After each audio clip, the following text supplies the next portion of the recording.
میلاد عیسی مسیح. در آن روزها آگوستوس قیصر فرمانی را صادر کرد تا مردمان جهان همگی سرشماری شوند. این نخستین سرشماری بود و در ایام فرمانداری کورینوس بر سوریه انجام میشد.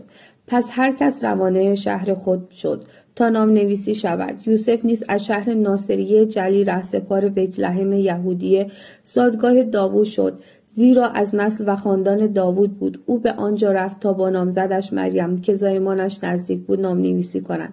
هنگامی که آنجا بود وقت زایمان مریم فرا رسید و نخستین فرزندش را که پسر بود به دنیا آورد. او را در قنداقی پیچید و در آخوری خوابانید، زیرا در مهمانسرا جایی برایشان نبود. در آن نواحی شبانانی بودند که در صحرا به سر می بردند و شب هنگام از گله خود پاسداری می کردند. ناگاه فرشته خداوند بر آنان ظاهر شد و نور جلال خداوند بر گردشان تابید. شبانان سخت وحشت کردند، اما فرشته به آنان گفت: مترسید، زیرا بشارتی برایتان دارم، خبری بشادی بخش که برای تمامی قوم است. امروز در شهر داوود نجات دهنده‌ای برای شما به دنیا آمد. او خداوند مسیح است. نشانه برای شما این است که نوزادی را در قنداقی پیچیده و در آخوری خوابیده خواهید یافت.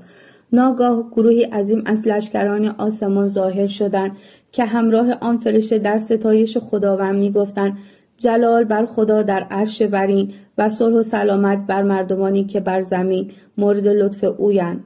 و چون فرشتگان از نزد ایشان به آسمان رفتند، شبانان به یکدیگر گفتند: بیایید به بیتلحم برویم با آنچه را روی داده و خداوند ما را از آن آگاه کرده است ببینیم. پس به شتاب رفتند و مریم و یوسف و نوزاد خفته در آخور را یافتند. چون نوزاد را دیدند، سخنی را که درباره او به ایشان گفته شده بود پخش کردند و هر که میشنید از سخن شبانان در شگفت میشد.